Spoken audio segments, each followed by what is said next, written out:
One of the ideas of analyzing something important that came to me in preparing today's program was to follow up our update about banks by talking a little bit about a solution that is gaining a certain amount of traction in the United States and in other parts of the world as well, in the wake of what?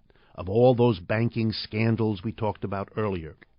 In the wake of the upset that big banks are not lending money to many, many businesses that are in trouble because of it, let alone to consumers.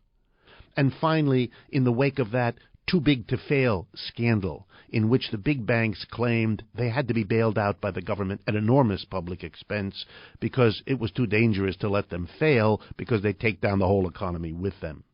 In response to that, some people have begun talking about breaking the banks up, not allowing there to be big banks, making banking once again something done by much smaller, much more competitive banks rather than the huge monsters like Bank of America or J.P. Morgan, Wells Fargo, and the other familiar names. Last month, the traction got even bigger as a very important person spoke out in a surprising intensity about this problem. I'm speaking of the person, Richard W. Fisher, who is president of the Federal Reserve Bank of Dallas, Texas. That's an important official, sits on the Board of Governors of the Federal Reserve System that basically controls the money supply here in the United States. He wants, he said in a speech on January 16th, to break up the big banks, to, quote, no longer threaten taxpayers with bailouts, and to lend more. Wow, he was really doing it. Small businesses, including banks, must submit to the rigor of the free market. And he doesn't like that mega banks throw their weight around.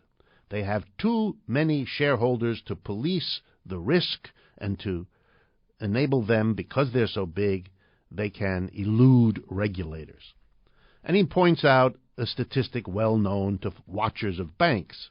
First, that there are 5,600 commercial banks in the United States, and that 5,500 of them, namely 98.6% of the banks, altogether control 12% of bank assets. Wow. 70% of bank assets are owned by the 12 largest banks. In other words, the big banks are monsters and completely dominate the field. So what about this idea of solving the bank problem by making them smaller? Here's the problem with that solution. Small banks, as anyone who studies banking knows, have always been very powerful players in their local communities. You don't get rid of monopoly by making smaller banks. You just make the monopolies smaller and more local. Number two, it is capitalism's mechanism to go from small enterprise to big. The competition among small competitors has winners and losers. The losers go out of business and sell their assets and move their workers to the winners. Monopoly is the result of competition. And if you break a monopoly back into competition, you simply set the stage for the same game to be played out again. We had many smaller banks in the 1930s, and we had a worse depression than we have with the big ones now.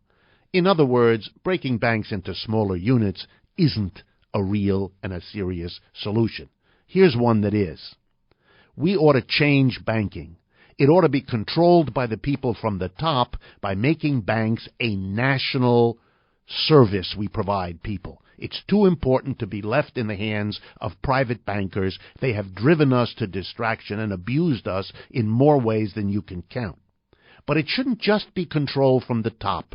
There should also be matching control from the bottom. And the way to do that is to make banks organized as cooperatives in which all the workers, the tellers, the loan officers, the credit managers, all of them are part of a community that includes the depositors, those who depend on the bank, who can collectively make the decisions about the enterprise, even as a community from above, they monitor and control them. The cooperativization and the socialization of banking is a way, finally, to make it serve our interests rather than constantly abuse us, requiring us to search and hunt and follow them, periodically break them up, only to see the same game played again.